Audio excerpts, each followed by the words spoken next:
Vice President, why Erie? It's important. Erie, I grew up in Pennsylvania.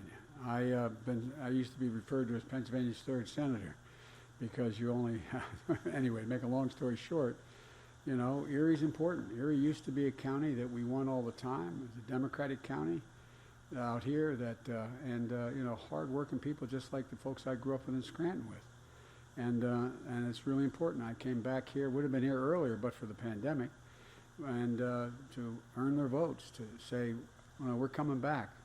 This is not Wall Street, this is Main Street, and this is where we're going to have to rebuild the country. Well, and when you talk about 2016, I mean, Erie, it was unusual for Erie County to go red. Why do voters in Erie County, why should they consider making Erie change back to blue? Because they've had 4 years of this guy. They've seen what's happened. He hadn't delivered on any of his promises. He talked about an infrastructure project that would have put a lot of the folks right here in this Union Hall to work. He promised one in 16, 17, 18, 19, 20. He's done nothing, not a single solitary thing.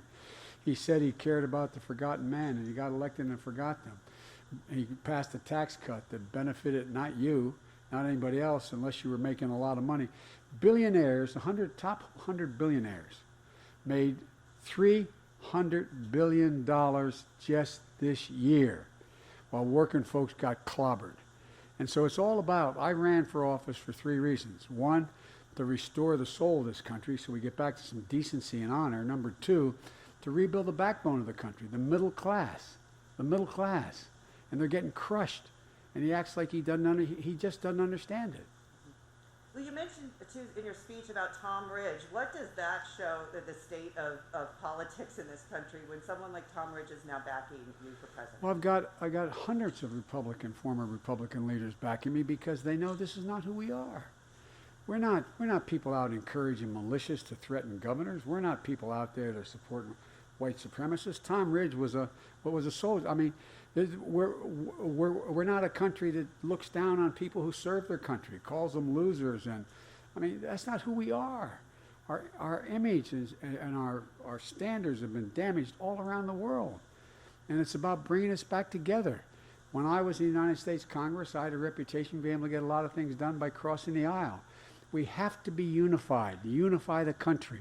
And Tom and a lot of other people like Jeff Flake, former senator, I was just in Arizona yesterday, they're endorsing me. John McCain's wife endorsed me because we're looking for some decency and honor.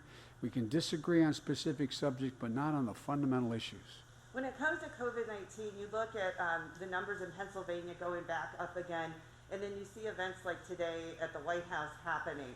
What do you do? What is your first step in trying to right this ship with COVID-19? Number 1, take responsibility. What's the president say? I have no responsibility. Not my fault. Leave it to the governors and the mayors. There should be a national mandate to wear a mask. His own head of CDC said, if you wear this mask, you'll save up 100,000 lives between now and the end of the year. He said it will do more than a vaccine, and then went on to point out that would mean 100,000 lives saved. And what's the president do?